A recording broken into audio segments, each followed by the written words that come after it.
Swaraj news సమాజహితమే మా స్వరం. అతి తక్కువ కాలంలోనే అశేష ప్రేక్షకాదరణ పొందిన స్వరాజ్ న్యూస్. గ్రామాల్లో సమస్యలు ఉన్నాయా? ఆఫీసర్లకు చెబితే పనిచేయట్లేదా? మీ సమస్యలు అట్లనే పెండింగ్లో ఉన్నాయా? మీ దృష్టికి ఏదైనా సమస్య వచ్చిందా? ప్రజాహితం కోరే సమస్య ఏదైనా ఉంటే మాకు తెలపండి.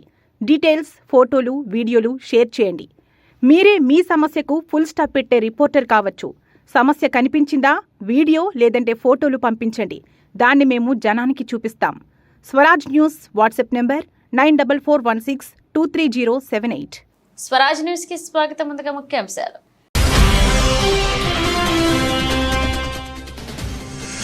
సీతారామ ప్రాజెక్టు పనులను పరిశీలించిన మంత్రి పొంగిరెడ్డి శ్రీనివాసరెడ్డి. ఆగస్టు వరకు 2 మైనర్ ప్రాజెక్టులకు గోదావరి నీటిని తరలించే ప్రయత్నం చేస్తున్నట్లుగా వెల్లడి.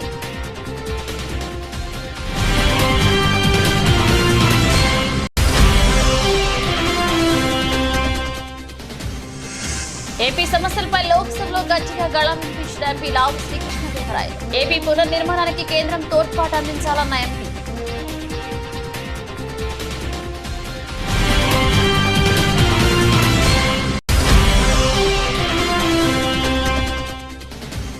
జగిత్యాల ఎమ్మెల్యే సంజయ్ కుమార్ రాజకీయంగా ఆత్మహత్య చేసుకున్నారన్న మాజీ మంత్రి కేటీఆర్. పార్టీ మారిన సంజయ్ ని వెంటబడి మరీ ఓడిద్దామని పిలుపు.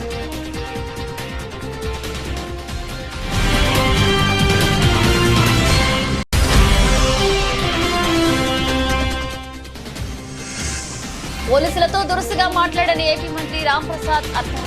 మంత్రి భార్య పోలీసులతో మాట్లాడిన తీరు సరికాదన్న సీఎం ఆగ్రహం.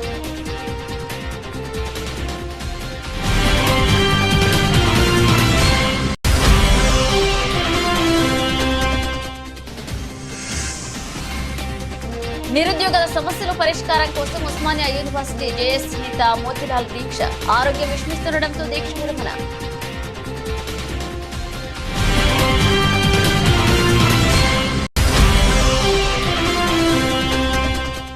ఏకైక టెస్ట్ లో భారత మహిళా జట్టు ఘన విజయం.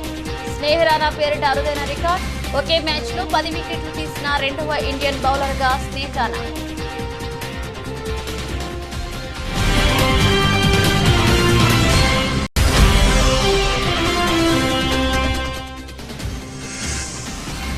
ఆల్ టైమ్ రికార్డ్ స్థాయికి BSE small cap, mid cap సూచీలు రాణించిన ఐటీ బ్యాంకింగ్ రంగ షేర్.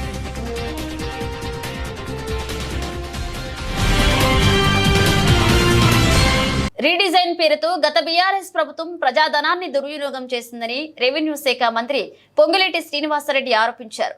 మహబూబాబాద్ జిల్లా డోర్నకల్ నియోజకవర్గ కేంద్రం వద్ద మున్నేరు ఆక్విడెక్ట్ ప్రాంతంలో జరుగుతున్న సీతారామ ప్రాజెక్టు పనులను పరిశీలించారు. వేల కోట్ల రూపాయలు ఖర్చు చేసిన 1 ఎకరానికి నీరు ఇవ్వని దౌర్భాగ్య పరిస్థితి నెలకొందని ఆరోపించారు. ఆనాడు దివంగత ముఖ్యమంత్రి వైఎస్ రాజశేఖర రెడ్డి చేపట్టిన జలయజ్ఞంలో భాగంగా ఇందిరా, రాజీవ్ సాగర్ ప్రాజెక్టు పేర్లను మార్చారని తెలిపారు. ప్రణాళికాబద్ధంగా పనులు చేపట్టకపోవడం వలన సాగునీటి సరఫరా జరిగే పరిస్థితి లేదన్నారు. ఆగస్టు వరకు ఖమ్మం జిల్లాలో 2 మైనర్ ప్రాజెక్టులకు గోదావరి నీటిని తరలించే ప్రయత్నం చేస్తున్నట్లుగా వివరించారు. ముఖ్యమంత్రి రేవంత్ రెడ్డి రైతాంగానికి సకాలంలో సాగునీరివ్వాలనే లక్ష్యంతో పనులు వేగవంతం చేయాలని ఆదేశించినట్లుగా పేర్కొన్నారు. ఇందిరమ్మ రాజ్యంలో అన్ని వర్గాల అభ్యున్నతికి పెద్దపీట వేస్తామని హామీ ఇచ్చారు పొంగిరెడ్డి శ్రీనివాసరెడ్డి. 9,000 కోట్లతో శాంక్షన్ చేశామని చెప్పారు.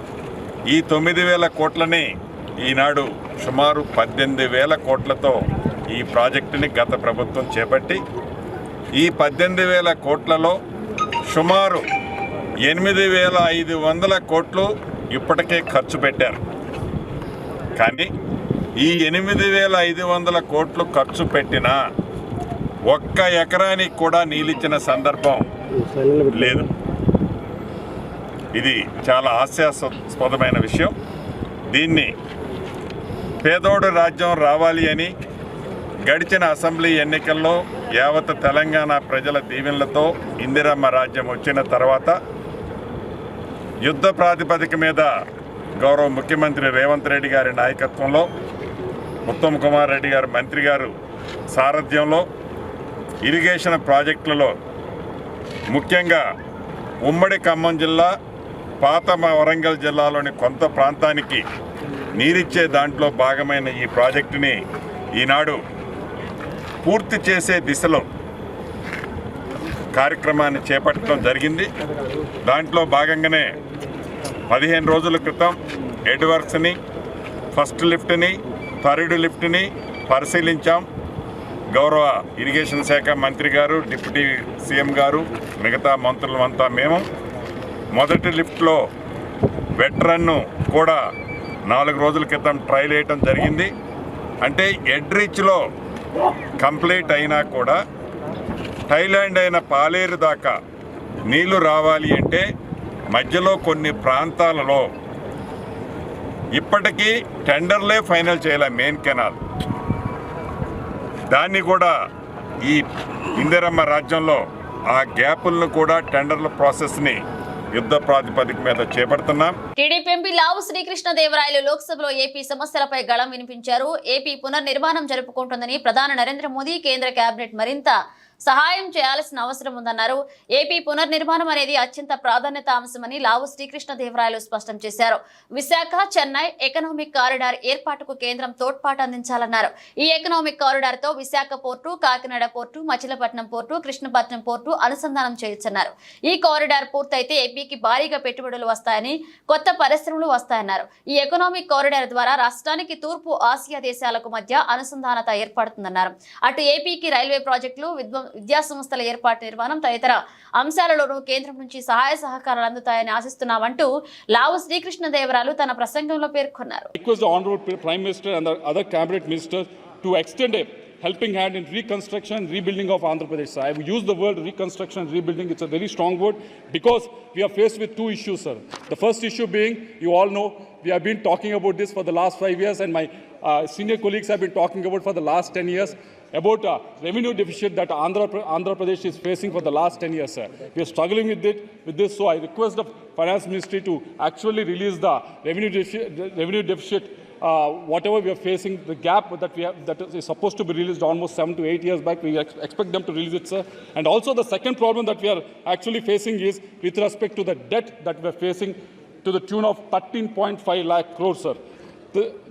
If the debt is taken to actually add infrastructure, it's no problem, sir. But the problem is in Andhra Pradesh, mainly in the last 5 years, this debt has been taken just, and no new infrastructure has been added to the state of Andhra Pradesh. So that is what is the problem that we are facing right now, sir. So I expect the Honorable Prime Minister and also the ministers who are sitting here to actually address these problems, sir. Starting with, so I request the Jal Shakti Ministry, sir, to actually look at the national project that is Polavaram, sir. It is being lying in the limbo for the last 5 years, sir. No progress has been made. I thank Jal Shakti Ministry for sending a new team so that they can inspect and assess the situation on ground, sir. But we want it to be expedited because this is a project that can give irrigation water to almost 4.3 lakh hectares in the state, sir, and also provide drinking water to almost 28.5 lakh houses also, sir, and also 960 megawatt of hydel power also can be created through this, sir. So we want, this is a national project that is being lying in the limbo for the last 5 years. So we want this project to be expedited, sir. Jagtial MLA Sanjay Kumar రాజకీయంగా ఆత్మహత్య చేసుకున్నారని, కానీ ఇక్కడి కార్యకర్తలకు తామండగా ఉంటామని BRS working president KCR అన్నారు. జగిత్యాలలో తాను గల్లీ గల్లీ తిరుగుతానని హామీ ఇచ్చారు. కవితక్క కూడా వస్తారని అండగా ఉంటారన్నారు. జగిత్యాల జిల్లా కేంద్రంలో నిర్వహించిన జిల్లా బీఆర్ఎస్ పార్టీ సమావేశంలో కేసీఆర్ మాట్లాడుతూ రాజకీయాల్లో హత్యలు ఉండవని, ఆత్మహత్యలే ఉంటాయన్నారు. పార్టీ మారిన ఎమ్మెల్యే సంజయ్ ని వెంటపడి మరీ ఓడిద్దామని పిలుపునిచ్చారు. ఆయన బండ కట్టుకుని బావిలో దూకాడని, కానీ మనం ధైర్యంగా ముందుకు సాగుతామని కార్యకర్తలకు సూచించారు కేటీఆర్. పెద్దలు ఎప్పుడొకటి చెప్తారు, రాజకీయాల్లో హత్యలు ఉండవు, ఆత్మహత్యలే ఉంటాయి. మీ జగిత్యాల ఎమ్మెల్యే ఆత్మహత్య చేసుకున్నాడు, బావిలో దుంకిడు బండ కట్టుకొని. ఆయన జావని మనం ధైర్యంగా నిలబడదాం. లోకల్ బాడీ ఎన్నికల్లో మీ కండగా మేమందరం ఉంటాం. నేను జగిత్యాలలో తప్పకుండా గల్లీ గల్లీ తిరుగుతా, కవితక్క కూడా వస్తది, తప్పకుండా తిరుగుతుంది, తప్పకుండా మీ అందరికి అండగా ఉంటామని చెప్పి కూడా తెలియజేస్తూ, ఎట్లనైతే కష్టపడి ఎమ్మెల్యేని గెలిపించినామో అంతకంటే డబల్ కష్టం చేద్దాం. వీన్ని ఓడించేదాకా తప్పకుండా ఎంబడబడదామనే మాట మళ్ళొకసారి విజ్ఞప్తి చేస్తూ 1975వ సంవత్సరంలో దేశ వ్యాప్తంగా ఎమర్జెన్సీని విధించి రాజ్యాంగ స్ఫూర్తిని దెబ్బతీసిన వారు, అదే విధంగా వేలాది మంది సిక్కులను ఊచకోత కోసిన వారు పార్లమెంట్ లో నీతులు పలకడం హాస్యాస్పదంగా ఉందని బీజేపీ ఎంపీ పురంధేశ్వరి అన్నారు. నిన్న పార్లమెంట్ లో రాహుల్ గాంధీ మాట్లాడుతూ హిందువులు అందరూ అసత్యమా, మాట్లాడుతూ హింసకు పాల్పడుతున్నారని అంటూ దేశంలోని హిందువుల మనోభావాలను దెబ్బతీశారని మండిపడ్డారు. కాబట్టి రాహుల్ గాంధీ వెంటనే భారతదేశానికి హైందవ ధర్మాన్ని ఆచరిస్తున్న కోట్లాది మంది హిందువులకు క్షమాపణ చెప్పాలని పురంధేశ్వరి డిమాండ్ చేశారు. 1975వ సంవత్సరంలో దేశవ్యాప్తంగా ఎమర్జెన్సీని విధించి రాజ్యాంగ స్ఫూర్తిని దెబ్బతీసినటువంటి వారు, అదేవిధంగా వేలాది మంది సిక్కుల్ని ఊచకోతకి గురి చేసినటువంటి వారు పార్లమెంట్ లో నీతులు పలకటం అనేది ఇది చాలా హాస్యాస్పదం. నిన్న రాహుల్ గాంధీ గారు పార్లమెంట్ లో నిలబడి హిందువులందరూ కూడా అసత్యాలు పలుకుతారని, అదేవిధంగా వారు హింసకి పాల్పడతారని మరి వారు చెప్పడం అనేది దేశంలో హిందూ ధర్మాన్ని ఆచరిస్తున్నటువంటి కోట్లాది మంది మనోభావాల్ని వారు దెబ్బతీయటమే. కనుక రాహుల్ గాంధీ గారు వెంటనే భారతదేశానికి, అదేవిధంగా హైందవ ధర్మాన్ని ఆచరిస్తున్నటువంటి హిందువులందరికీ కూడా వారు వెంటనే క్షమాపణ చెప్పాలి. కంటోన్మెంట్ ను జెహెచ్ఎంసీలో విలీనం ప్రక్రియ బీఆర్ఎస్ ప్రభుత్వ హయాంలో జరిగితే సిగ్గు లేకుండా కాంగ్రెస్ తన ఖాతాలో వేసుకునే ప్రయత్నం చేస్తుందని బీఆర్ఎస్ నేత క్రిషాంక్ అన్నారు. ఈ విషయమై ఆయన మీడియాతో మాట్లాడారు. ఆల్రెడీ పాలాభిషేకాలు మొదలు పెట్టుకున్నారు. కంటోన్మెంట్ మర్జర్ విషయంలో రేవంత్ రెడ్డి గారే నరేంద్ర మోదీ గారిని ఒప్పించి కంటోన్మెంట్ రాష్ట్ర ప్రభుత్వం మున్సిపాలిటీలో మర్జ్ అయ్యే విషయంగా వాటిని విలీనం చేసే నిర్ణయం కూడా రేవంత్ రెడ్డి గారే తీసుకున్నారని. ఇది 4 జనవరి 2023 కేసీఆర్ గారి ప్రభుత్వంలో కంటోన్మెంట్ బోర్డు విలీనం కోసం వేసిన కమిటీలో 8 సభ్యులతోని చేసిన కమిటీలో, అందులో గత ప్రభుత్వం కేసీఆర్ గారి ప్రభుత్వంలో ఎంఏయుడి శాఖ సెక్రటరీని, అంటే కేటీఆర్ గారు మంత్రిగా ఉన్నప్పుడు ఆ శాఖకు సంబంధించిన కార్యదర్శిని కూడా ఈ కమిటీలో వేశారు. ఇందులో చాలా స్పష్టంగా ఉన్నది. 23 మే 2022లోనే అప్పటి ముఖ్యమంత్రి కేసీఆర్ గారు కంటోన్మెంట్ బోర్డును రాష్ట్ర ప్రభుత్వంలో విలీనం చేయాలి అని సూత్రప్రాయంగా ఒప్పుకున్నట్టు కేంద్ర ప్రభుత్వానికి రాసించినట్టు ఈ లేఖలో ఉన్నది. కానీ రేవంత్ రెడ్డి గారు కాంగ్రెస్ ఖాతాలకు వేసుకుంటున్నది. పాలాభిషేకాలు మొత్తం మేమే చేసుకుని వచ్చినాం. విచిత్రం ఏంటంటే దేశవ్యాప్తంగా తీసుకున్న నిర్ణయం అది.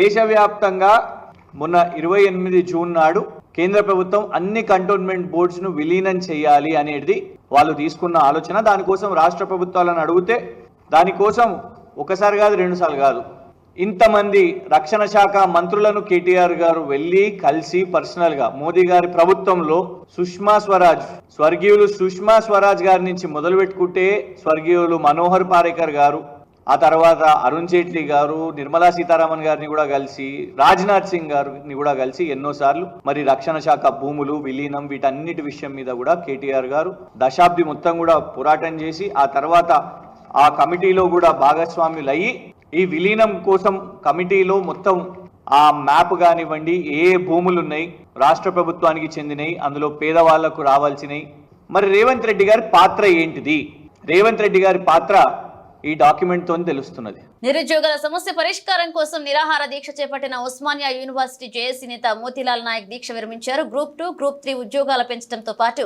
గ్రూప్ 1లో 1:100 రేషియోలో భర్తీ చేయాలన్నది మోతీలాల్ డిమాండ్. ఇక 9 రోజులుగా గౌంధీ ఆసుపత్రిలో దీక్ష చేస్తున్న ప్రభుత్వం నుంచి ఎలాంటి స్పందన లేకపోవడం, ఆరోగ్యం క్షీణించడం, కిడ్నీలు కాలేయం దెబ్బతినే అవకాశం ఉండడంతో దీక్ష విరమించినట్లుగా మోతీలాల్ తెలిపారు. ఈ సందర్భంగా ఆయన మాట్లాడుతూ ప్రత్యేక రాష్ట్రం సిద్ధించిన నిరుద్యోగుల సమస్య మాత్రం పరిష్కారం కాలేదని ఆవేదన చెందారు. సమస్యలు పరిష్కారం అయ్యే వరకు పోరాడతామని, రేపటి నుంచి పోరాటాన్ని మరింత ఉధృతం చేస్తామని తెలిపారు. గ్రూప్ 1 1:100 చేయాలి, గ్రూప్ 2 2,000 పోస్టులు పెంచాలి, గ్రూప్ 3 3,000 పోస్టులు పెంచాలి, డిఎస్సి పోస్ట్ పోన్ చేయాలి, మెగా డిఎస్సి 20,000 నోటిఫికేషన్ చేయాలి. వాళ్ళు 2 లక్షల ఉద్యోగాలు అన్నారు, మేము 2 లక్షల ఉద్యోగాలు అడగలేదు.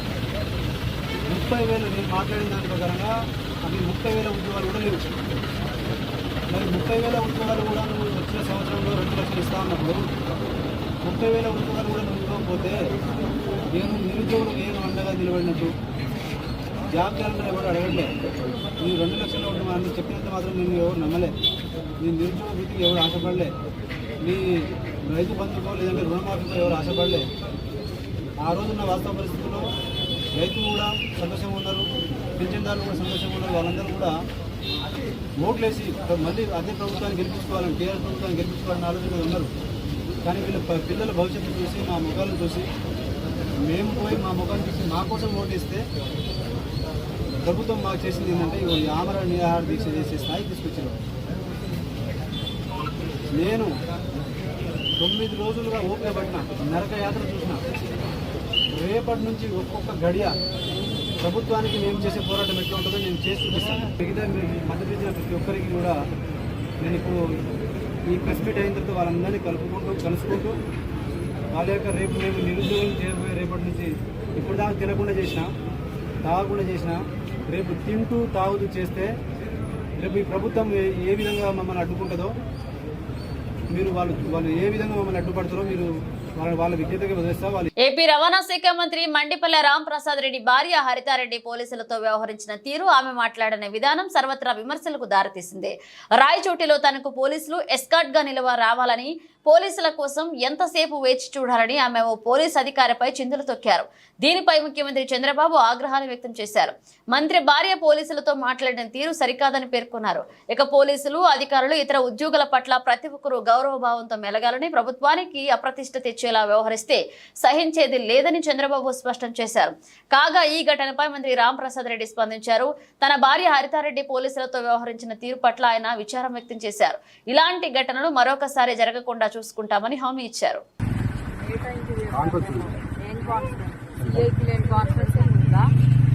వచ్చాననుకున్నావా? డ్యూటీలో రావాలని చెప్పి యూనిఫామ్ కూడా లేదా మీకు? దేనికి సారీ? ఏంటి పొరపాటు? గవర్నమెంటే కదా ఇస్తుండే జీతము, వైసీపీ వాళ్ళు ఏమైనా ఇచ్చారా? మరి డ్యూటీ చేస్తున్నారా లేకపోతే ఏమన్నా? మీకోసం అర్ధగంట నుంచి వెయిట్ చేస్తాము. బాగుంది ఇప్పుడు ప్రోగ్రామ్ అంతా. మీరు వస్తున్నారా ఎట్లా? అదో మీ వెహికల్లో క్యాన్వస్ స్టార్ట్ చేయండి. మరి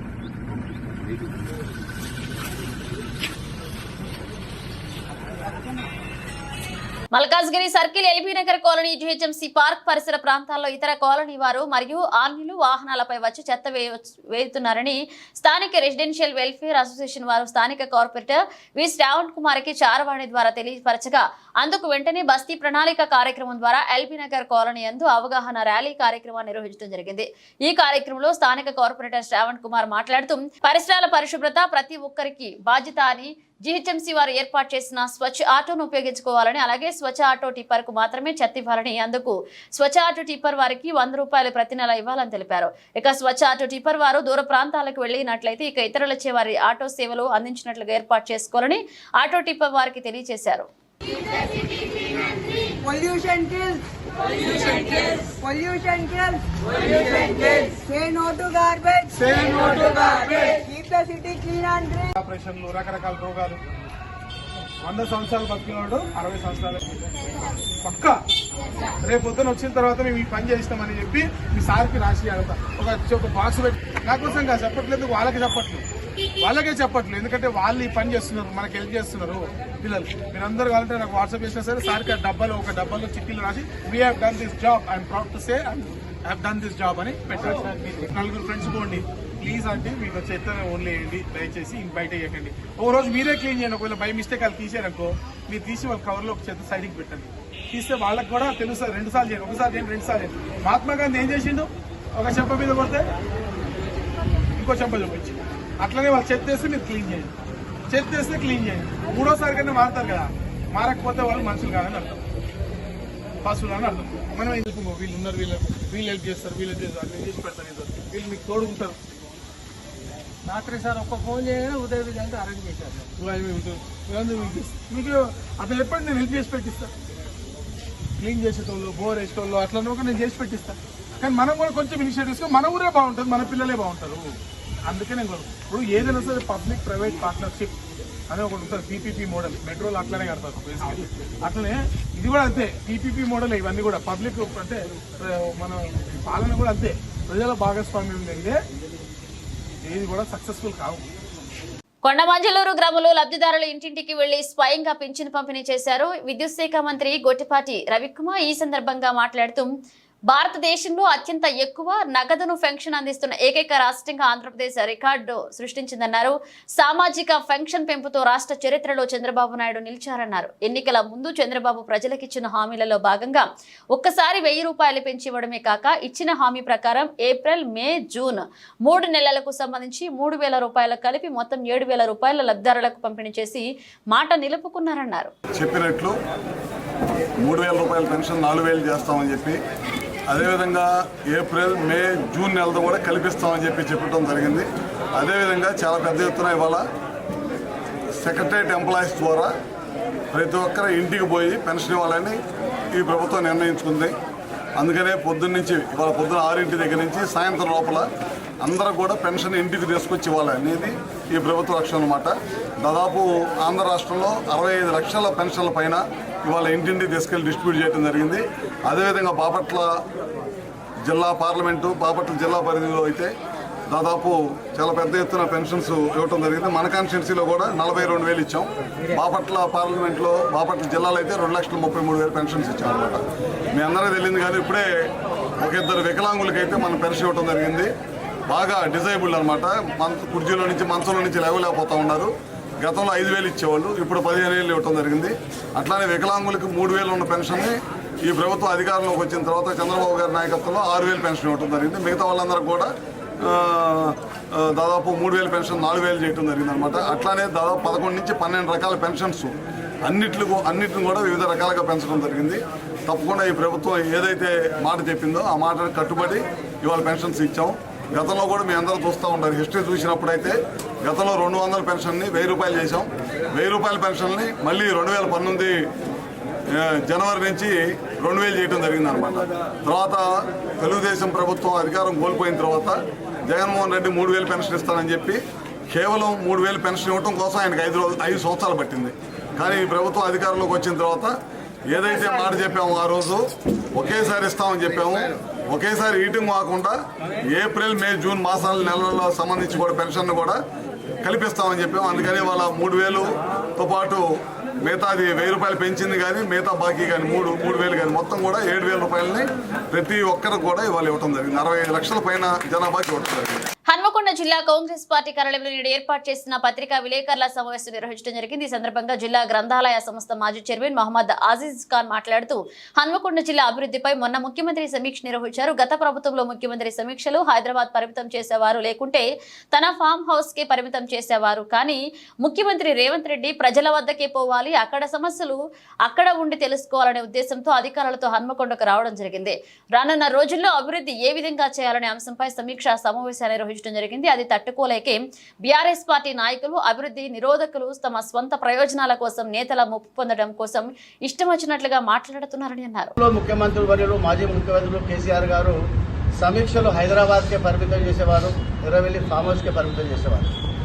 అలా కాకుండా ప్రజల వద్దకే పోవాలి, జిల్లాకి పోవాలి, అక్కడి అధికారులతో మాట్లాడాలి, అక్కడి సాధక బాధకాలు తెలుసుకోవాలి, అక్కడ సమీక్షించి డెవలప్మెంట్ విషయంలో వారికి సూచనలు ఇవ్వాలని చెప్పి ఒక బృహత్తర కార్యక్రమం తీసుకొని వరంగల్కి రావడం జరిగింది. ఆ సమీక్ష సమావేశానంతరం సమీక్షలో కొన్ని ఇనాగ్రేషన్స్, కొన్ని ఇన్స్పెక్షన్స్, తర్వాత కలెక్టరేట్ ఆఫీస్లో ఆఫీసర్స్ అందరినీ అప్రమత్తం చేయడం, రానున్న రోజుల్లో అభివృద్ధి ఎలా జరగాలి అనే విషయంలో కట్టబెట్టుకుని నడిపించే ప్రయత్నం, తర్వాత ఇన్ఛార్జ్ మినిస్టర్లు 20 రోజులు ఒకసారి సమీక్ష అభివృద్ధి ప్రయత్నం చేయాలని ఒక ఆలోచనతో ఒక విప్లవాత్మక నిర్ణయం తీసుకొని ఇక్కడ ఒక సమీక్ష చేయడం జరిగింది.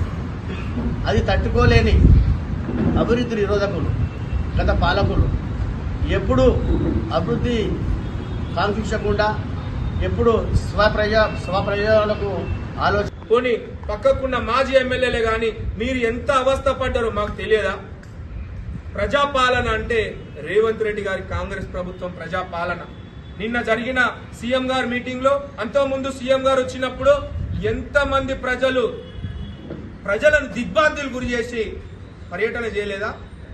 ప్రజల్లో కార్యక్రమంలో భాగంగా సీఎం గారు రూట్ ఉంటే తొలిసారి మన వరంగల్కి వస్తుండు, తొలిసారి నగర్కి వస్తుండు, తొలిసారి మరి మన అండర్ డ్రైనేజ్ సిస్టమ్ 6,000 కోట్లతోటి ప్రణాళిక చేస్తుంటే హర్షం వ్యక్తం చేసి ఆనందం వ్యక్తం చేసి ఒక పౌరునిగా వరంగల్ నగరపాలక మేము చేయలేని కార్యక్రమము మరి కొత్తగా గెలిచిన ఎమ్మెల్యే గారు చేస్తున్నారని మీరు వారి కృతజ్ఞత చెప్పుకుంటూ చెప్పాల్సింది పోయి కాంగ్రెస్ పార్టీలో ప్రతి ఒక్కరూ పార్టీలోకి వస్తుందని వాళ్ళ రంగంతా బయటపడ్డదని ఓర్వలేక చిలక పలుకులు పలుకుతున్నారు. చెన్నై చెపాక్ వేదికగా దక్షిణాఫ్రికాతో జరిగిన ఏకైక టెస్ట్ మ్యాచ్ లో భారత మహిళా జట్టు ఘన విజయం సాధించింది. టీమిండియా తమ మొదటి ఇన్నింగ్స్ లో 603 పరుగుల భారీ స్కోర్ చేయగా సౌత్ ఆఫ్రికా తన తొలి ఇన్నింగ్స్ లో కేవలం 266 పరుగులకే కుప్పకూలింది. దీంతో ఫాలో ఆన్ ఆడుతూ రెండో ఇన్నింగ్స్ మొదటిలెట్టింది. రెండో ఇన్నింగ్స్ లో 373 రన్స్ కు ఆల్అౌట్ అయింది. భారత్ ముందు 37 పరుగుల స్వల్ప లక్ష్యాన్ని ఉంచింది. ఈ టార్గెట్ భారత వికెట్లేమీ కోల్పోకుండా 9.2 ఓవర్లలోనే ఛేదించింది. ఇక ఈ మ్యాచ్ లో భారత స్పిన్నర్ స్నేహ్ రాణా అరుదైన రికార్డును తన పేరిట లిఖించుకున్నారు. ఇక ఒకే మ్యాచ్ లో 10 వికెట్లు పడగొట్టిన రెండో ఇండియన్ బౌలర్ గా చరిత్ర సృష్టించింది. తొలి ఇన్నింగ్స్ లో 8 వికెట్లు పడగొట్టి దక్షిణాఫ్రికాను కుప్పకూల్చిన స్నేహ్ రాణా రెండో ఇన్నింగ్స్ లోనూ కీలకమైన 2 వికెట్లు తీసింది.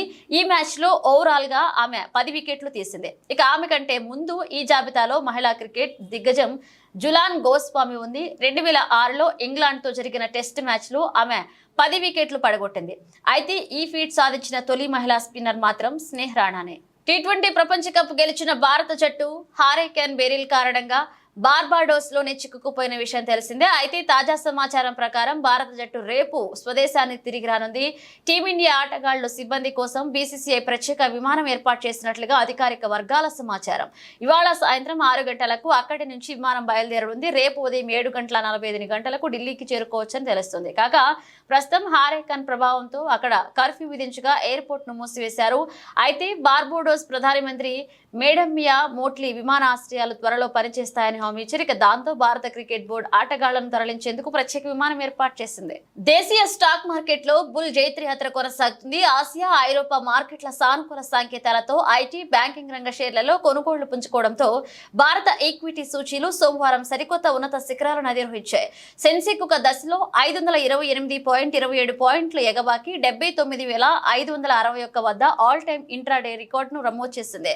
చివరికి 443.46 పాయింట్ల లాభంతో 79,476.19 వద్ద స్థిరపడింది. ఇక సూచీకి ఇది సరికొత్త జీవితకాల గరిష్ట ముగింపు కూడా. నిఫ్టీ సైతం 131.35 పాయింట్ల వృద్ధితో సరికొత్త ఆల్ టైమ్ గరిష్ట స్థాయి 24,141.95 వద్ద ముగిసింది. అమెరికాలో ద్రవ్యోల్బణం తగ్గుముఖం పట్టడంతో ఆ దేశ సెంట్రల్ బ్యాంక్ ఫెడరల్ రిజర్వ్ ఈ సెప్టెంబర్లోనే ప్రామాణిక వడ్డీ రేట్ల తగ్గింపునకు శ్రీకారం చుట్టవచ్చన్న ఆశలు ప్రపంచ మార్కెట్లో ట్రేడింగ్ సెంటిమెంట్ ను మెరుగుపరిచాయని విశ్లేషకులు పేర్కొన్నారు. ముగించే ముందు హెడ్లైన్స్ మరోసారి. సీతారామ ప్రాజెక్టు పనులను పరిశీలించిన మంత్రి పొంగిరెడ్డి శ్రీనివాసరెడ్డి. ఆగస్టు వరకు 2 మైనర్ ప్రాజెక్టులకు గోదావరి నీటిని తరలించే ప్రయత్నం చేస్తున్నట్లుగా వెల్లడి.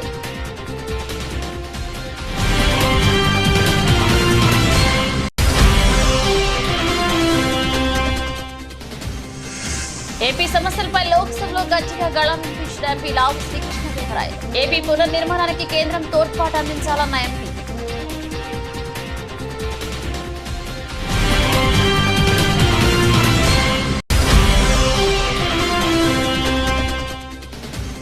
జగిత్యాల ఎమ్మెల్యే సంజయ్ కుమార్ రాజకీయంగా ఆత్మహత్య చేసుకున్నారన్న మాజీ మంత్రి కేటీఆర్. పార్టీ మారిన సంజయ్ ని వెంటబడి మరీ ఓడిద్దామని పిలుపు.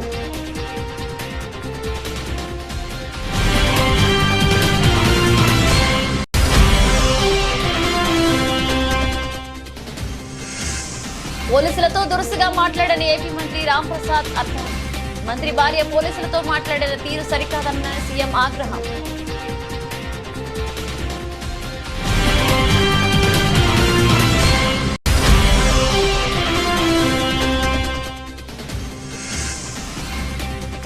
నిరుద్యోగుల సమస్యల పరిష్కారం కోసం ఉస్మానియా యూనివర్సిటీ జేఎస్ నేత మోతిలాల్ దీక్ష.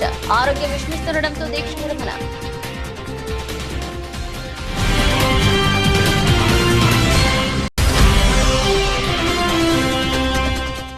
ఏకైక టెస్ట్ లో భారత మహిళా జట్టు ఘన విజయం. స్నేహ్ రాణా పేరిట అరుదైన రికార్డ్. ఒకే మ్యాచ్ లో 10 వికెట్లు తీసిన రెండవ ఇండియన్ బౌలర్ గా స్నేహ్ రాణా.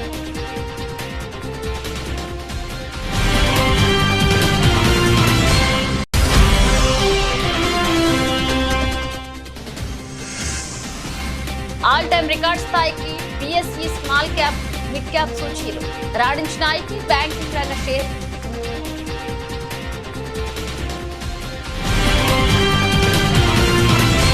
ఇవి ఇప్పుడు ఒక అప్డేట్స్. మన అప్డేట్స్ మళ్ళీ కలుద్దాం. స్వరాజ్ న్యూస్. సమాజ హితమే మా స్వరం. అతి తక్కువ కాలంలోనే అశేష ప్రేక్షకాదరణ పొందిన స్వరాజ్ న్యూస్. గ్రామాల్లో సమస్యలు ఉన్నాయా? ఆఫీసర్లకు చెబితే పని చేయట్లేదా? మీ సమస్యలు అట్లనే పెండింగ్లో ఉన్నాయా? మీ దృష్టికి ఏదైనా సమస్య వచ్చిందా? ప్రజాహితం కోరే సమస్య ఏదైనా ఉంటే మాకు తెలపండి. డీటెయిల్స్, ఫోటోలు, వీడియోలు షేర్ చేయండి. మీరే మీ సమస్యకు ఫుల్ స్టాప్ పెట్టే రిపోర్టర్ కావచ్చు. సమస్య కనిపించిందా? వీడియో లేదంటే ఫోటోలు పంపించండి. దాన్ని మేము జనానికి చూపిస్తాం. Swaraj news WhatsApp number 9441623078.